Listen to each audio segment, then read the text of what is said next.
berlatar belakang sejarah Kesultanan Mataram, menggetarkan, mendebarkan, menggelorakan semangat, cinta, dan perjuangan umat manusia yang ingin menyibak misteri kehidupan ini.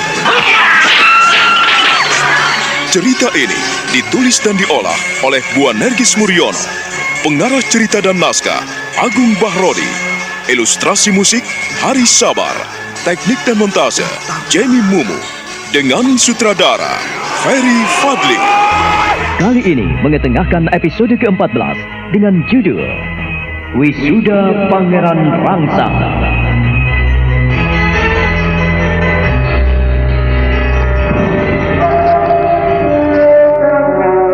Di ujung malam itu, dalam sekejap orang-orang Gresik berhimpun.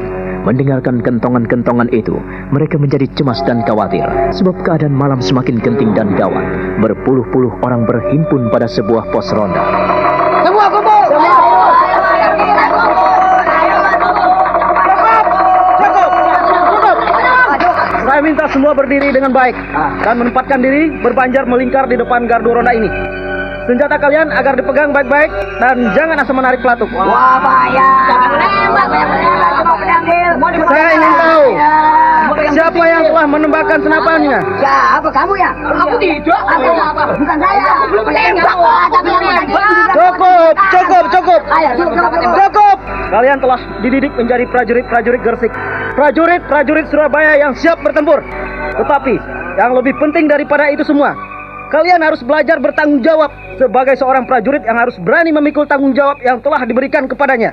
Sekali lagi aku bertanya kepada kalian, siapa yang pernah melepaskan tembakan? Siapa ya? Ayo ngaku dong. Ngaku. Bukan saya. Ayo ngaku. Ngaku ayo. Jangan ribut. Jangan gaduh. Aku paling tidak suka memperhatikan kepengecutan kalian. Kalian tidak pantas menjadi prajurit.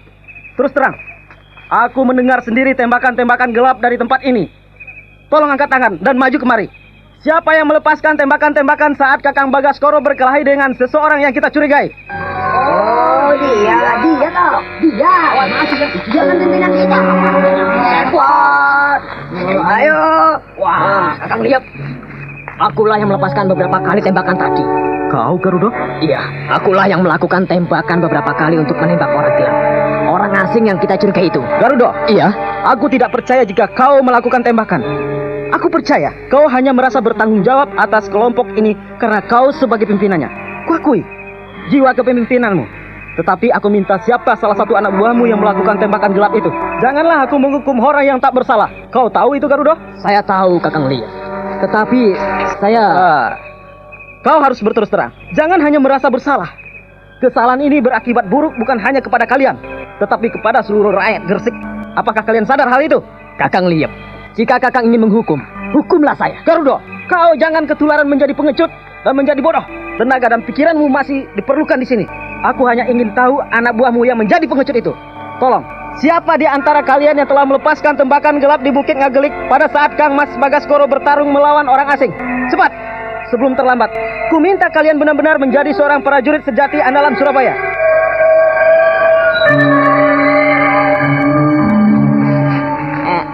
Hamba Tuan Panglima. Senen, kau... Hamba Tuan. Prajurit goblok! Maju kemari, lemparkan senjatamu. Garuda. Iya, saya Kakang. Aku minta kau sendiri yang melakukan hukuman pada anak buahmu yang tolol itu. Cepat lakukan. Kakang Liep, hukuman apa yang harus diberikan kepada Senen? Bukankah ia masih kita perlukan dalam keadaan yang gawat seperti ini? Tidak, kami tidak membutuhkan orang-orang yang ceroboh dan goblok. Kami hanya membutuhkan orang-orang yang cerdik dan pintar untuk mensiasati suasana perang. Seseorang yang ceroboh akan mengacaukan barisannya. Apalagi kau seorang pemimpin. Kau harus tahu bahwa kecerobohan sedikit bisa menimbulkan bencana. Malah petaka akan menimpa kalian. Kakang Liep, aku mohon kemurahanmu. Kalau ia memang tidak bisa melakukan tugas dan kewajibannya sebagai seorang prajurit, janganlah Senen dihukum. Lebih baik dia dibebas tugaskan saja. Hal itu tidak bisa kita lakukan, Garuda. Sebab Senen melakukan kesalahan besar. Aku tidak setuju dengan usulmu. Orang seperti Senen pantas dihukum pancung. Baiklah, kalau kau memang keberatan untuk menghukumnya, aku sendiri yang akan melakukannya.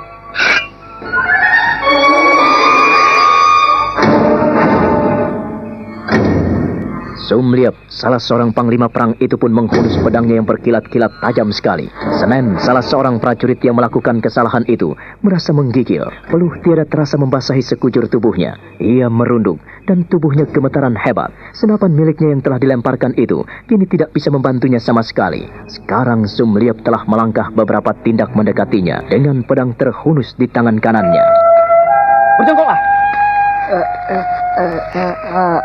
Hamba Tuhan, Panglima, ampun. Kau telah melakukan kesalahan yang menimbulkan kekacauan bagi seluruh Gresik. Maka kau sudah sepantasnya mendapat hukuman ini. Harap saudara-saudara perhatikan dan ingat-ingat. Siapapun yang melakukan kesalahan akan mendapat hukuman yang setimpal. Senin pada malam ini kujatuhi hukuman mati. Senin. Hamba Tuhan Panglima. Karena kau melakukan kesalahan besar terhadap Surabaya dan Gresik khususnya, maka aku tidak akan memaafkanmu.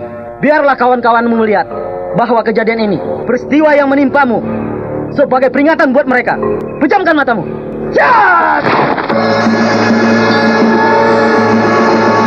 Dengan sekali tebas, maka pedang Sumliap itu pun telah membabat korbannya. Kepala Senen menggelinding ke tanah dan darah muncrat menyembur dari leher Senen. Semua yang hadir di dekat gardu penjagaan itu nampak bergidik. Mereka tak berani berbuat apa-apa selain memelototkan mata mereka dengan mulut setengah menganga. Semua ini sebagai peringatan yang baik. Hal ini tidak saja menimpa Senen, tetapi bisa juga menimpa pada kalian yang hadir di sini. Siapa yang melakukan kecerobohan dan bersalah terhadap negara, maka ia harus dihukum pancung. Siapa yang membantah, dia akan bicara dengan aku. Wah, gawat, ngeri ini. Waduh. Peringatan para Senen. Wah, gawat ini. Jangan-jangan aku lagi yang kena hukum. Amit-amit Bang Bayi. Inilah hukum perang. Siapa yang mengacaukan barisannya, dia harus menebus kesalahannya. Ku minta saudara-saudara kembali pada tugas masing-masing. Ingat, jangan melepaskan tembakan jika kalau tidak terpaksa. Bedil Senen ku tahan dan ku tarik kembali. Semua ini sebagai bukti atas kesalahannya. Tolong kuburkan jenazahnya sebaik-baiknya. Hamba Tuhan. Garuda, Saya Kakang. lakukan tugasmu dengan baik. Jangan sampai melakukan kesalahan serupa. Saya Kakang. Sekali lagi anak buahmu ada yang bersalah, kepalamu menjadi taruhannya.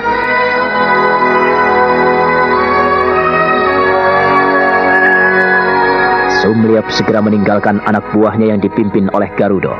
Tak lama kemudian setelah kepergiannya, maka mereka pun menguburkan jenazah Senen yang kepalanya dipenggal oleh Sumliap. Kejadian itu membuat suasana di Gresik makin tegang. Tumenggung, Surotani, dan Sipat yang memperhatikan kejadian itu hanya bisa saling memandang dan terheran-heran. Sipat, kerahkan seluruh kawan-kawanmu menuju ke tempat tinggal Adipati Reksodono. Cepat. Hamba Kanjeng Tumenggung. Tapi apakah mereka diperkenankan untuk menggunakan bedil atau senapan? Tetap menggunakan anak panah. Jangan menimbulkan kecurigaan. Biarlah orang-orang sepertimu yang boleh melakukan peperangan secara terbuka untuk memancing sejauh mana persiapan mereka di Gresik ini. Dengan demikian, maka kita tahu bahwa mereka benar-benar tidak memiliki persiapan yang matang. Baik Kanjeng Tumenggung. Hamba akan segera mengerahkan mereka. Anak Mas Korso, hamba Kanjeng Tumenggung, ku minta kau segera memberitahukan masalah ini ke Terakhir. Beritahukan bahwasannya perang terbuka tak terhindarkan lagi. Hamba Kanjeng Tumenggung. Jadi Kanjeng Sinuwun harus kita beritahu semua yang ada di Gresik ini. Iya, apa boleh buat. Ini adalah keadaan darurat dan penting sekali. Kita tidak bisa membiarkan Kanjeng Sinuwun tanpa mengetahui. Tapi aku percaya Mataram ada di atas angin. Cepatlah, kau harus segera ke Pratia. Hamba Kanjeng Tumenggung, hamba akan segera kembali ke sana. Ya.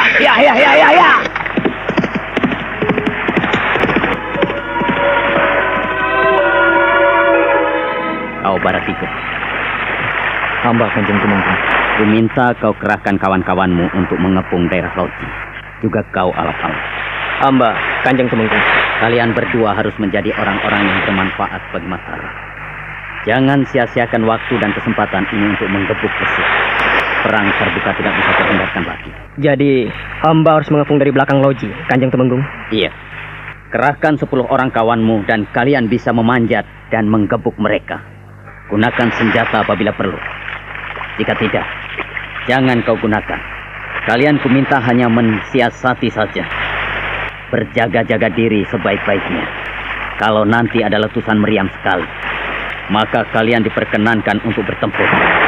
Kalian harus menjadi barisan inti, karena aku tidak mengizinkan Pangeran Rangsang turun ke medan lagi. lekaslah lakukan. Baik, Kanjeng Tumenggung. Kami pergi. Kami pergi, Kanjeng Tumenggung.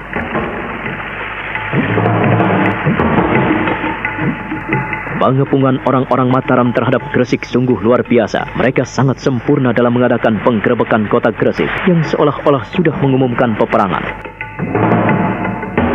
Sementara itu, di kediaman Adipati Reksodono, Adipati Pekik kembali datang ke sana menegur pemuka Gresik itu dengan memendam amarah yang amat dalam.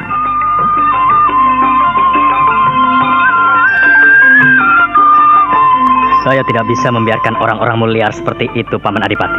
Paman Reksodono harus mengerti bahwa keadaan Gresik saat ini sangat genting dan tidak bisa dibiarkan begitu saja. Kanjeng Pangeran, maafkan saya. Saya tidak tahu sejauh mana untuk menghadapi peperangan ini. Tetapi aku tidak merencanakan peperangan sama sekali. Tapi aku hanya mensiagakan untuk menghadapi orang-orang Mataram yang masuk ke sini. Tapi kenapa orang-orangmu malah menembaki orang-orang Mataram yang datang ke sini? Artinya, aku yang mendapat kesalahan. Aku yang memulai peperangan, bukan mereka. Tapi mereka datang ke sini tanpa minta izin pada kita. Mengapa Kanjeng Pangeran seolah-olah menyalahkan saya? Aku bukan saja menyalahkan Paman Reksodono, tapi ini memang benar-benar kecerobohan dan kesalahan Paman Reksodono sendiri. Kenapa Paman tidak menyadari hal ini? Kanjeng Pangeran, kalau memang ini salah hamba, baiklah. Hamba akan segera mendekati orang-orang Belanda dan orang-orang Portugal untuk membantu kita dalam hal prajurit dan persenjataan. Hamba setuju. Paman Reksodono, tampaknya kau belum paham juga apa yang kumaksudkan. Untuk apa bedil dan meriam? Untuk apa senapan dan pelor apabila orang-orang kita tidak cukup mahir memegang senjata itu? Masalahnya jadi sulit. Orang-orang Paman yang menyulitkan keadaan. Sudah kupesan agar Paman berhati-hati dan mengendalikan prajurit-prajurit bawahan Paman supaya tidak seenaknya saja menggunakan bedil dan pelor. Mereka seenaknya saja menembaki orang-orang asing. Ini berbahaya sekali, Paman. Ampunkan hamba, Kanjeng Pangeran. Kanjeng Adipati. Sumeliop. Ada apa, Sumeliop? Ampunkan hamba, Kanjeng Pangeran. Ampunkan hamba, Kanjeng Adipati. Ribuan orang-orang Mataram telah mengepung Gresik. Apa?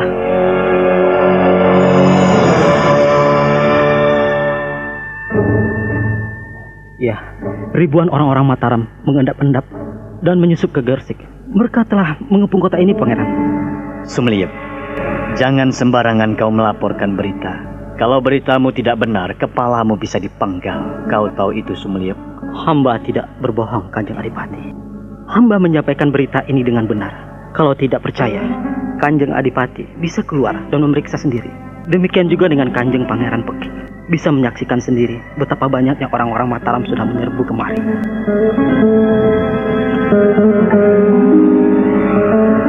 Apakah yang kau katakan itu benar, Sumeliop? Mereka benar-benar orang Mataram? Atau jangan-jangan hanya orang-orang yang ingin merampok seperti yang merampok di Lojoji Belanda? Kau harus bisa membedakan mana orang-orang Mataram dan mana perampok-perampok liar. Kakang Bagaskoro, aku tidak berbohong. Aku bisa melihat bagaimana itu perampok atau prajurit Mataram. Pada dasarnya selama ini, yang merampok di Gresik, Surabaya, di Sedekari, di Pasuruan, ataupun di Tuban, ternyata adalah orang-orang Mataram. Mereka sengaja mengacau kita. Cukup. Jangan hanya bersilat kata. Kerahkan seluruh pasukan dan cegat mereka. Bunyikan meriam. Kita berang!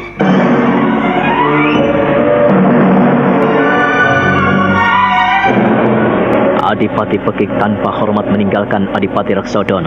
Ia segera bergegas dan berkuda untuk mengerahkan pasukan Surabaya yang ada di Gresik. Ia memimpin sendiri pertempuran itu. Dan memang benar, ketika ia keluar dari kediaman Adipati Reksodono, maka nampaklah orang-orang asing yang berseliweran dan mencurigakan.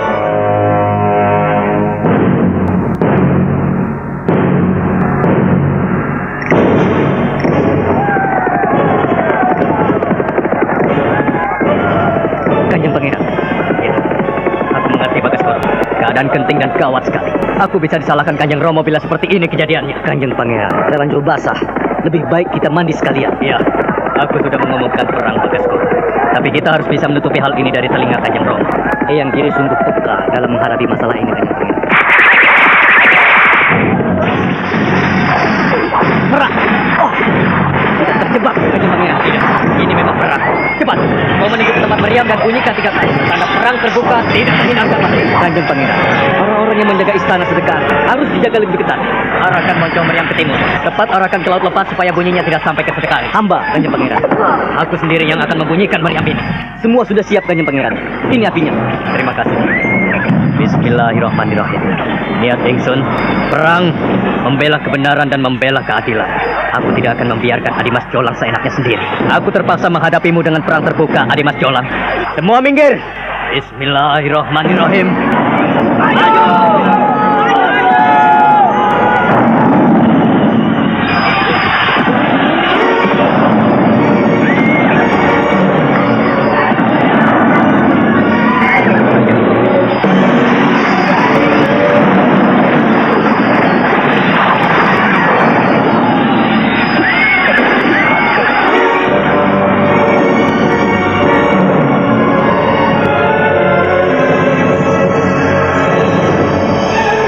Setelah Adipati Pekik membunyikan meriam 3 kali, maka semua prajurit yang mendengar suara meriam itu segera berkumpul. Perang terbuka tak terhindarkan lagi. Orang-orang Mataram yang semula hanya menyelinap di balik rimbunan pohon, mereka berloncatan. Siapa saja yang ada di semak belukar segera bermunculan dengan senjata di tangan masing-masing. Letusan bedil dan senapan terdengar di mana-mana. Demikian pula Pekik dan teriakan prajurit-prajurit yang mati terkena anak panah orang-orang Mataram. Mereka segera berkelojotan di tanah. Ini benar-benar gila. Mereka melakukan peperangan terbuka. Adimas Pekik ternyata sudah menggunakan hati dan pikirannya sendiri tanpa memperhitungkan keadaannya. Prajurit kita sudah mengepung Gresik, Kanjeng Tumenggung. Terima kasih atas kesigapan Sipat. Dan kita akan tetap berada di atas angin. Jangan khawatir. Mataram akan tetap menguasai keadaan. Walaupun orang-orang Gresik banyak menggunakan peralatan yang begitu maju dari yang kita miliki. Kanjeng Tumenggung, apakah kita tidak lebih baik segera menggempur orang-orang Gresik itu? Tidak. Jangan buru-buru, Sipat. Sebagai orang Jawa, kita harus tetap memegang amanat para leluhur kita bahwa kita tidak boleh sembarangan melangkah dan melakukan tindakan-tindakan bodoh di malam hari. Aku akan mulai menyerang mereka saat fajar menyingsing. Bagaimana, Kanjeng Tumenggung Martoloyo? Semua pasukan hamba sudah hamba kerahkan di sebelah barat kota Gresik ini. Hamba sudah menyiapkan mereka, tinggal memberi aba-aba. Maka semua akan bergerak dan menggebrak Gresik. Sebelah selatan telah dikuasai oleh Kang Mas Surotani. Dan kita menguasai bagian barat dan utara. Jangan khawatir. Kita memiliki cara tersendiri untuk menghadapi Pekik. Hamba mengerti, Kanjeng Tumenggung. Nampaknya kita akan menang untuk menghadapi mereka. Kita akan mengadakan gerakan serempak. Paman Genironggo, kita tetap menyerbu Gresik. Tepat waktu fajar menyingsing, kita serempak mengepung kota ini. Kang Mas Surotani juga sudah kuberitahu. Jadi semuanya tinggal menunggu aba-aba. Dan aba-aba kita adalah sahabat alam kita, Kanjeng Tumenggung. Itulah. Pengalaman jauh lebih berarti daripada orang yang belum mengetahui apa-apa. Adimas Pekik mengira peperangan itu mudah. Tapi dia akan tahu. Dia akan menyesal bagaimana nanti Gresik porak-poranda oleh kecerobohan dan kebodohan orang-orangnya sendiri. Kita bersiaga. Jangan khawatir. Jangan terpancing dengan peperangan kecil anak-anak kita yang menghadapi mereka.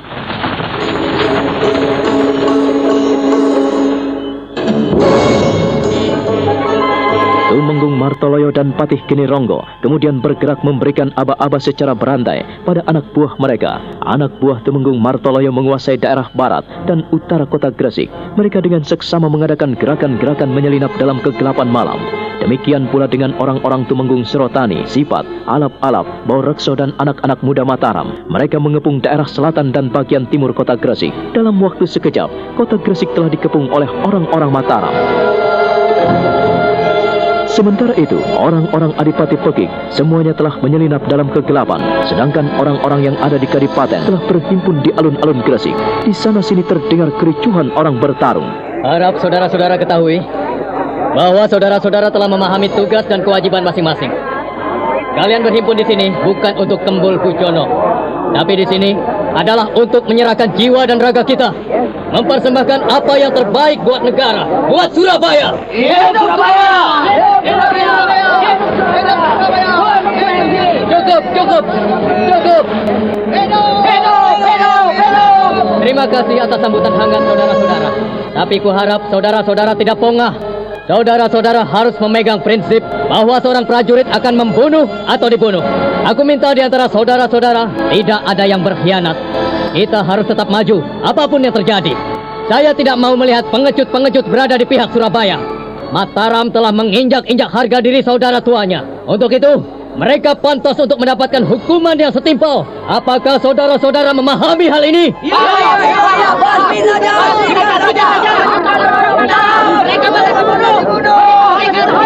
Terima kasih.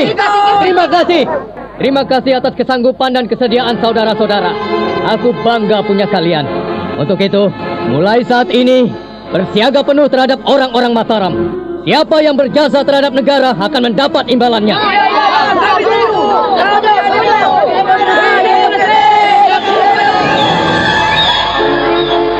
Hanya Pangeran, cukup. Kita operasi sekarang. Pertarungan sudah terjadi di berbagai sudut kota. Terima kasih atas laporan. Semua siap bela negara. Siapa yang mencurigakan, tebas batang lehernya. Hidup Surabaya! Hidup Surabaya!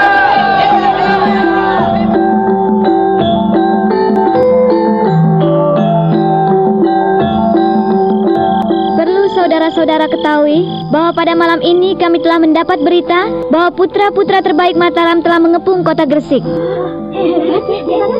Untuk itu, kita harus bersiaga untuk menjaga segala kemungkinan. Inilah apa yang saya katakan beberapa waktu yang lalu, bahwa negara dalam keadaan genting. Iya, kami tahu. Terima kasih atas pengertian saudara-saudara. Untuk itu, kita akan tetap bersiaga penuh untuk menjaga segala kemungkinan apa yang terjadi terhadap Mataram. Iya, kami setuju. Kami akan bersiaga penuh. Kami siap. Kami akan membela Mataram sampai titik darah penghabisan.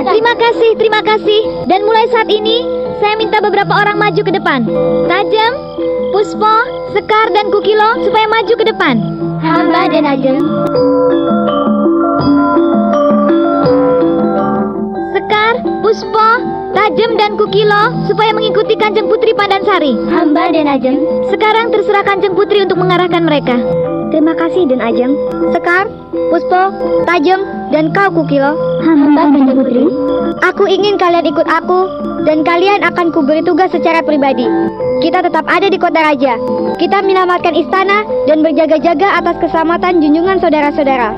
Nanti kita akan memimpin kelompok kita. Kalian berempat, dan aku sendiri akan membawa 10. Sekar membawa 10, Puspo membawa 10, dan Kukilo membawa 10. Dan semuanya akan menjadi 5 kelompok. Kelompok ini akan menjadi kekuatan utama membantu pendekar-pendekar pria di Mataram ini. Hamba Kanjeng Putri. Saya minta saudara-saudara tidak mengecewakan kami yang telah mempertaruhkan segalanya untuk Mataram. Saudara-saudara mengerti? Hamba Kanjeng Putri. Percayalah, kami akan berada di pihak Mataram. Kami tak akan berkhianat. Kalian mau bersumpah? Kami bersumpah.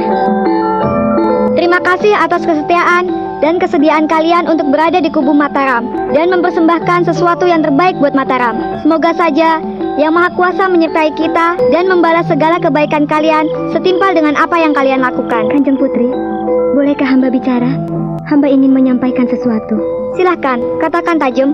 Jangan khawatir, aku pasti mendengarkan suaramu. Kanjeng Putri, dalam keadaan genting seperti ini, apakah benar Kanjeng Sinuwun dalam keadaan sakit parah?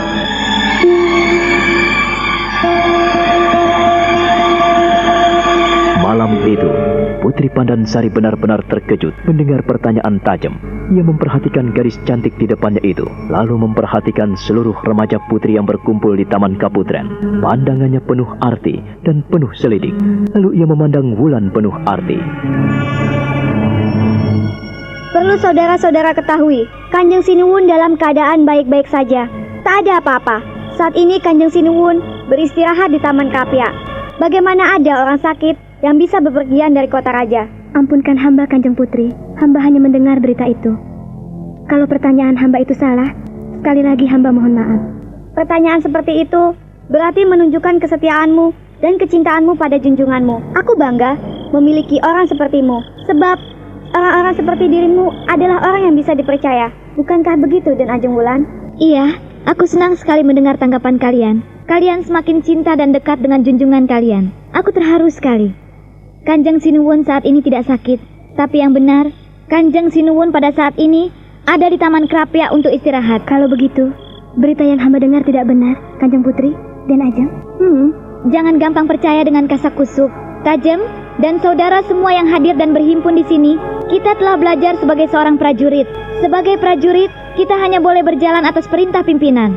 Tanggap terhadap perintah, tanggung jawab pada tugas, apapun yang kita dengar, kaji kebenarannya. Barulah kita ambil kesimpulan untuk menentukan sikap kita. Apakah kita bisa percaya terhadap sesuatu atau tidak? Jika hamba bersalah, Hamba mohon maaf. Kau tidak salah, Tajam. Ya, kau tak salah. Hanya saja kau ingin kebenaran itu sendiri, bukan? Perlu saudara-saudara ketahui, dengan ini saya tegaskan bahwa tak terjadi apa-apa di sini. Kanjeng Sinuwun saat ini ada di Krapyak.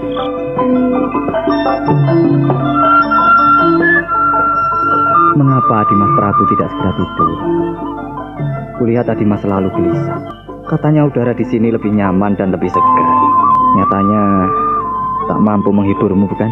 Kang Mas Purboyo, kenyamanan dan kedamaian, ketentraman tidak tergantung tempat dan suasana. Tempat dan suasana hanyalah sebagai salah satu unsur untuk mendukung keberadaan kita. Ketenangan, ketentraman, dan kedamaian lebih hakiki terletak pada diri kita sendiri, Kang Mas. Terima kasih. Jika Adimas Prabu masih mengingat hal itu.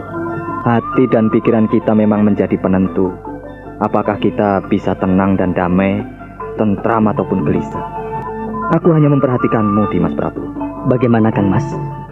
Mengapa selalu mendampingi Adimas, sementara Kang Mas Purboyo sendiri membutuhkan istirahat yang cukup? Dimas, sejak peristiwa pengkhianatan dari saudara-saudara kita, Kang Mas Puger, Kang Mas Joyroko, semua membuat hatiku gelisah dan sedih sekali. Dimas Prabu, aku tahu bagaimana keguncangan hati dan pikiranmu. Untuk itulah, aku berusaha untuk lebih dekat padamu. Bukannya aku untuk menjilatmu, tidak. Tetapi semata-mata bahwa anak Kanjeng Romo tidak semuanya pengkhianat. Terima kasih, Kang Mas Purboyo. Terima kasih atas segala perhatianmu. Bagaimana perkembangan Mataram? Apa yang dilakukan Paman Martoloyo dan Paman Surotani di Gresik, Kang Mas? Jadi, Adimas menggelisahkan putra-putra Mataram di Gresik. Setidak-tidaknya, Kang Mas, aku ini sebagai seorang pemimpin tentu saja harus peduli terhadap orang-orangku. Sekalipun aku tidak bisa berbuat apa-apa, setidak-tidaknya hati dan pikiranku bersama mereka.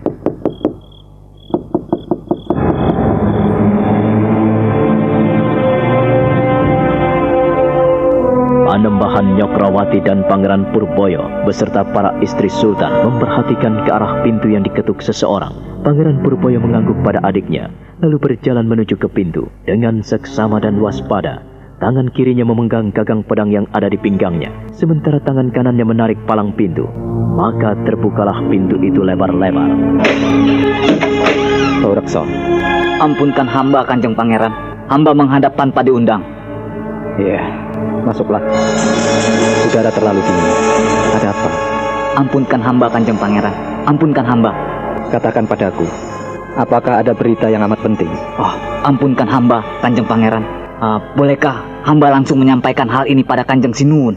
Ada baiknya berita itu kau sampaikan terlebih dahulu kepadaku. Janganlah terlalu keras. Ampunkan hamba, Kanjeng Pangeran. Hamba menyampaikan berita pelik, terutama untuk Kanjeng Sinuwun. Jikalau mungkin, biarlah Kanjeng Pangeran dan Kanjeng Sinuwun mendengarkan laporan hamba ini selengkapnya. Kalau itu yang kau harapkan, baiklah. Ayo, silahkan. Putra Kendal Paurekso, ada apa anak muda? Ampunkan hamba, Kanjeng Sinuwun. Ia ingin menyampaikan sesuatu pada kita. Ia ingin agar kita semua mendengarkan laporan ini. Katakanlah, Ger. Jikalau itu memang penting, janganlah kau tahan. Segeralah kau sampaikan pada kami. Kanjeng Sinuwun, mungkin pada esok pagi akan terjadi peperangan terbuka. Peperangan terbuka? Benar, Kanjeng Sinuwun. Orang-orang kita telah mengepung Gresik. Jadi kau jauh-jauh dari Gresik ke sini tentu saja tanpa berhenti? Inilah yang kuduga, Angger Paurekso. Peperangan, cepat atau lambat, pasti akan pecah. Perang. Lalu bagaimana dengan orang-orang kita, Paurekso? Apakah mereka yang memulai atau dari pihak kita sendiri? Kanjeng Pangeran, apa yang dilakukan oleh Kanjeng Tumenggung Surotani dan Kanjeng Martoloyo sangat tepat. Kami memancing perhatian orang-orang Gresik dan ternyata kami berhasil. Mereka memang ingin bermusuhan dengan kita, sebab mereka menembaki tamtama kita yang sedang berjalan melewati gardu penjagaan. 4 orang putra Mataram tewas karena tembakan bedil gelap. Adimas Prabu, inikah yang menjadi kecemasanmu selama ini? Kang Mas Purboyo, aku ingin bicara dengan Pak Lik Mangkubumi. Panggillah beliau kemari saat ini juga. Cepatlah, Kang Mas. Baik, Adimas Prabu. Paurekso, hamba Kanjeng Sinuwun. Bagaimana keadaan anak Mas Rangsang? Ampunkan hamba Kanjeng Sinuwun.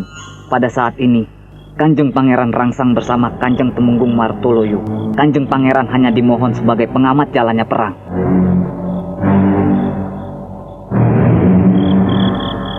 Jika kau kembali ke sana, tolong ingatkan padanya agar ia jangan turun ke medan pertempuran. Hamba Kanjeng Sinuwun. Janganlah Kanjeng Sinuwun cemas, sebab Kanjeng Pangeran Rangsang selalu bersama dengan Kang Mas Aji Sukmo. Syukurlah kalau begitu, Barekso. Hamba Kanjeng Sinuwun. Terima kasih atas keteranganmu ini. Aku senang sekali. Kau setia pada Mataram. Kembalilah pada tugasmu. Terimalah ini sebagai hadiah kesetiaanmu.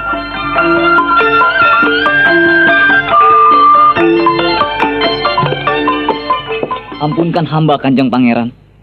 Ampunkan hamba Eyang Mangkubumi. Apa yang kau lakukan di sini, Barekso? Ampunkan dia, Pak Lek. Dia menyampaikan berita penting. Dialah yang memberitahukan kami bahwa di Surabaya terjadi kegentingan dan ada kemungkinan besar di Gresik akan terjadi peperangan antara Mataram dan orang-orang Surabaya. Dan sekarang kau mau kemana membawa pusaka seperti itu?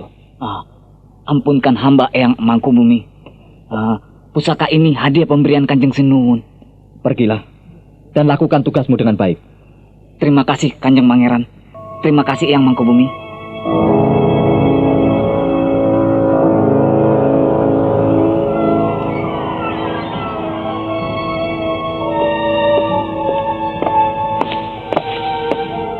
Terima kasih atas kesediaan Pak Lik Mangkubumi ke sini. Tentu saja mengganggu istirahat Pak Lik. Ada apa, Angger Prabu? Kalau tidak terlalu penting, tentu saja kau tidak memanggilku kemari. Katakanlah. Istri-istriku, mendekatlah kemari dan dengarkanlah apa yang kukatakan. Hamba Kanjeng Sinuwun. Pak Lik Mangkubumi, Kang Mas Purboyo, dan istri-istriku yang kucintai. Rasanya aku terlalu letih. Aku tidak bisa menjadi pemimpin yang baik. Kang Mas Prabu, mengapa Kang Mas bilang seperti itu? Kang Mas Prabu, mengapa bicara seperti ini? Ada apa Kang Mas? Kang Mas Prabu adalah seorang pemimpin yang perkasa, yang bijaksana dan baik hati. Iya Kang Mas, Kang Mas adalah seorang pengayuh, seorang bapak yang baik. Iya, apa yang baik di depan kalian tentu lain di hadapan orang-orang. Demikian pula apa yang kurasa baik belum tentu dianggap baik oleh orang lain. Istri-istriku, Kang Mas Purboyo dan Pak Lik Mangkubumi yang kucintai. Seandainya sesuatu waktu aku tiada, aku ingin agar Raden Mas Rangsang yang menggantikan kedudukanku. Dimas Prabu, kamu ini bicara apa? Angger Prabu, mengapa kau bilang seperti ini pada Pak Lik? Ada apa, Angger Prabu? Kau ini bagaimana? Jangan bicara seperti itu. Kau tidak boleh memberikan wasiat kepada kami. Kau ini masih muda. Dimas Prabu, aku tidak ingin kau bicara melantur seperti itu. Ingat, Sabdo Pandito Ratu. Seorang raja harus konsekuen dengan apa yang diucapkan. Titah seorang raja itu hukum dan leluri yang harus dianut oleh para kawula. Apa yang diucapkan oleh seorang raja harus ia terapkan sesuai ucapannya, Di. Kehidupan ini ada dalam genggaman yang maha kuasa. Aku hanya berjaga-jaga. Tidak ada jeleknya sedia payung sebelum hujan. Aku tidak ingin melakukan kesalahan seperti yang dilakukan Kanjeng Romo. Aku tidak ingin dipandang tidak adil oleh anak-anakku, juga oleh Eyang Mondoroko, oleh Pak Lik Mangkubumi, dan saudara-saudaraku sekandung. Aku ingin berbuat adil bagi putra-putraku. Pak Lik Mangkubumi, Kang Mas Purboyo, dan istri-istriku yang kucintai.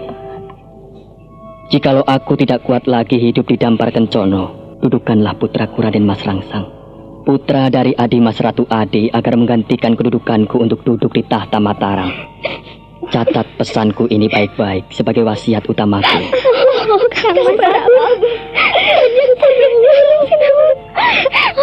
Dimas Prabu, mengapa kau ini berpesan seperti itu? Mengapa? Kalau itu sebagai wasiat, Pak Le mencatat dengan sebaik-baiknya.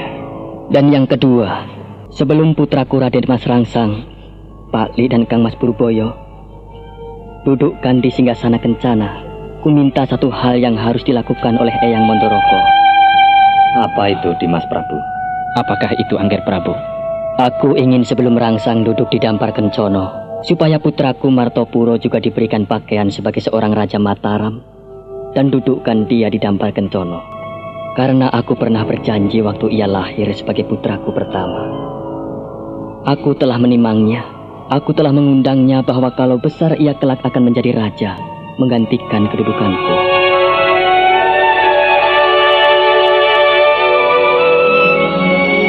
Tak lelo lelo lelo legung, putraku kang luwih agung.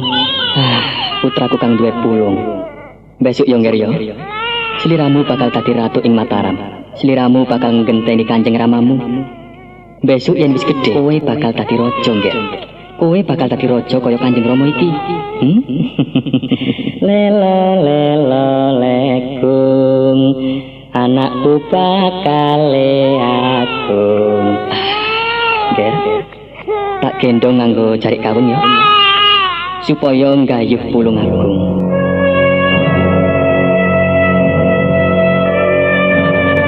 Itulah janjiku pada anakku Martopuro. Aku pernah berjanji agar ia menggantikan kedudukanku sebagai raja di Mataram ini. Namun melihat keadaannya yang sakit-sakitan seperti itu, maka ia hanya Rangsanglah yang paling tepat untuk menggantikan kedudukanku. Ia pintar, cerdik, dan punya tata krama. Rangsang memiliki keberanian, memiliki jiwa yang besar sebagai seorang pemimpin. Dengan mendudukkan Martopuro di Dampar Kencono sebelum wisuda putraku Raden Mas Rangsang. Dengan demikian segala janjiku telah tertebus dan aku tidak punya hutang piutang lagi pada anakku Martopuro. Dan yang ketiga, kumohon agar tidak mengikuti langkah-langkah pamannya. Jangan sampai di antara putra-putra Mataram terjadi perebutan kekuasaan, perebutan harta benda dan kekayaan. Itu yang paling aku benci. Itu yang paling aku musuhi. Hanya ketiga hal itu yang ingin kusampaikan pada Pak Lik Mangkubumi, Kang Mas Purboyo, dan kalian istri-istriku. Hal ini harap disampaikan pada Eyang Mondoroko yang ada di Kota Raja. Angger Prabu, kau baik-baik saja bukan? Iya, saya sehat Pak Lik. Saya sehat. Saya tidak apa-apa. Dimas Prabu, suhu badanmu panas sekali, Dimas. Mas Prabu. Istri-istriku, janganlah kau tangisi diriku. Aku tidak apa-apa. Kalian patut menangisi diri kalian sendiri. Sebab kalian adalah ibu-ibu Mataram yang harus ngemong putra-putri kita. Kalian harus sadar akan hal itu, istri-istriku. Sekali lagi, janganlah kalian menangis. Aku akan sembuh dan aku tidak apa-apa.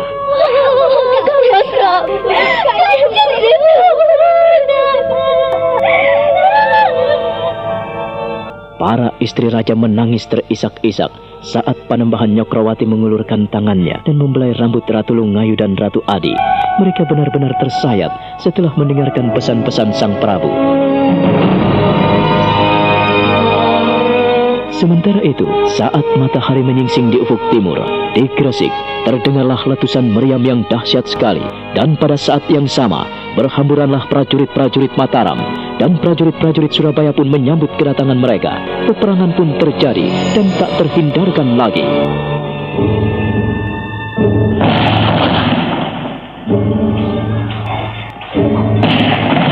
Serbu! Maju! Hantam terus! Jangan beri kesempatan orang-orang Gresik untuk melangkah! Hantam terus! Kejar terus! Tembak! Serang mereka! Hajar! Jangan mundur! Ayo! Terus! Hancurkan mereka! Hancurkan! Ayo maju! Hancurkan! Ayo maju terus! Lancarkan serangan dan jangan mundur! Ayo!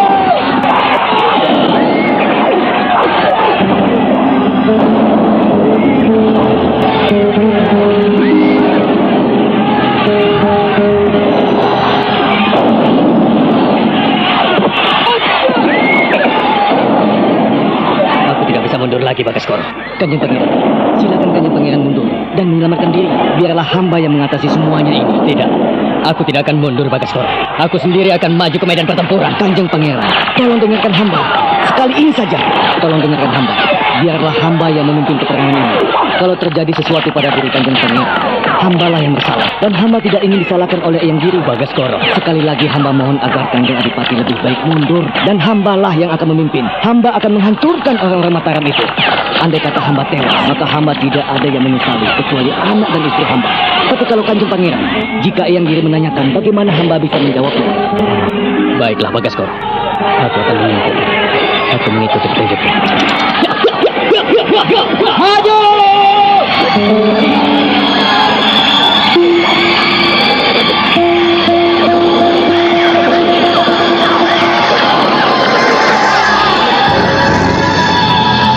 Adipati Pekik terkejut sekali saat ia memutar kudanya. Tiba-tiba prajurit-prajurit Mataram telah mengepungnya. Sebuah seruan yang menyala membuat hatinya berdebar-debar. Orang-orang Mataram yang terlatih itu sudah mengelilinginya. Ia amat geram memutar-mutarkan kuda tunggangannya. Dan pada saat itulah Bagaskoro ikut menghentakkan kudanya dan menerjang kepungan itu.